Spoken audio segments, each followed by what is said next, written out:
भाई साहब, इस बार तारापुर विधानसभा से सम्राट चौधरी चुनावी मैदान में है और यहां से सम्राट चौधरी का चुनाव जीतना किसी अग्नि परीक्षा से कम नहीं है, क्योंकि इस बार तारापुर जीतकर सम्राट चौधरी को यह साबित करना पड़ेगा कि वो कितने योग्य हैं और उनके पास कितनी योग्यता है।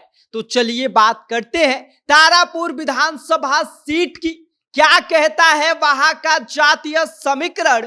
जीतेंगे सम्राट चौधरी या महागठबंधन का प्रत्याशी अरुण कुमार खेला कर देंगे, या फिर इन दोनों लोगों का फायदा जनसुराज का प्रत्याशी उठाएगा? इस बारे में आगे हम आपको सब कुछ विस्तार से बताएंगे, लेकिन उससे पहले नमस्कार, मेरा नाम विष्णु है और आप देख रहे हैं जनता जंक्शन। तारापुर विधानसभा सीट बिहार की वही धरती जहां की राजनीति शकुनी चौधरी के इर्द गिर्द घूमती रही है और अब उन्हीं के बेटे बिहार के डिप्टी सीएम सम्राट चौधरी उसी धरती से अपनी सियासी ताकत साबित करने के लिए मैदान में उतर चुके हैं। लेकिन भाई साहब, यह लड़ाई आसान नहीं है, क्योंकि तारापुर का मैदान अब तीन तरफा हो चुका है। क्योंकि इस बार एनडीए से सम्राट चौधरी, महागठबंधन से आरजेडी प्रत्याशी अरुण कुमार और जनसुराज से डॉक्टर संतोष सिंह मैदान में है। ऐसे में मुकाबला इन्हीं तीनों लोगों के बीच होना है। तारापुर विधानसभा जो अपने आप में इतिहास, आस्था और राजनीति का संगम है।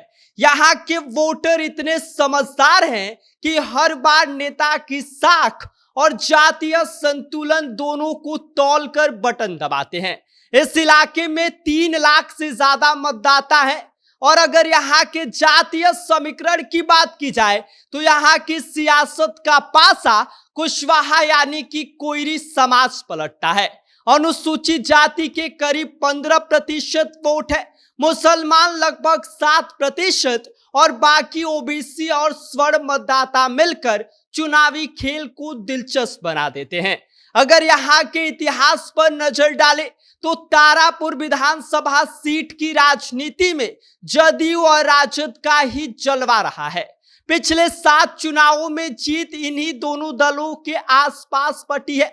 2010 से लेकर 2021 तक जदयू ने अपना यहां पर झंडा बुलंद रखा और 2020 में मेवालाल चौधरी ने राजद की दिव्या प्रकाश को 7,000 से अधिक वोटों से मात दी थी। जबकि 2021 के उपचुनाव में जदयू ने यहां से बाजी मारी और 2021 के उपचुनाव में जदयू के प्रत्याशी राजीव कुमार सिंह ने बस मामूली अंतर से ही जीत दर्ज किया था।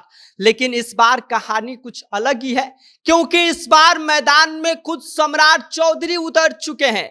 वही सम्राट चौधरी जो कभी अपने तीखे तेवर और बयानबाजी से नीतीश कुमार को घेरते थे और आज उन्हीं के साथ मिलकर कंधे से कंधा मिलाकर एनडीए का झंडा थामे हैं। और अब उनके सामने चुनौती है कि तारापुर जीतकर यह साबित करना कि वही बिहार के असली सम्राट हैं। उनको अपनी योग्यता को तारापुर जीतकर साबित करना पड़ेगा।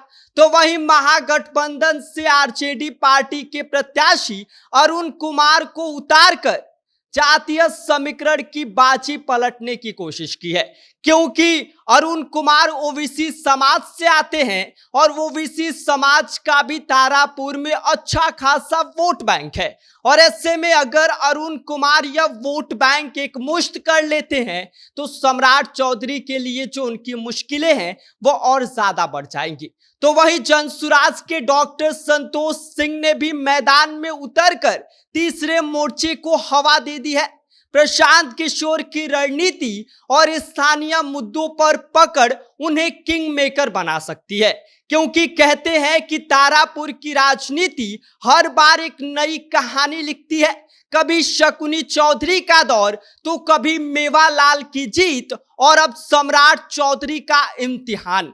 यहाँ की हर गली में बस एक ही बात की चर्चा है कि क्या इस बार तारापुर फिर नीतीश मोदी के नाम पर जाएगा या फिर ओबीसी समाज की गोलबंदी महागठबंधन को फायदा दिलाएगी। तो कुल मिलाकर बात यह है कि तारापुर का रण इस बार सिर्फ सीट का नहीं बल्कि प्रतिष्ठा का भी सवाल बन चुका है।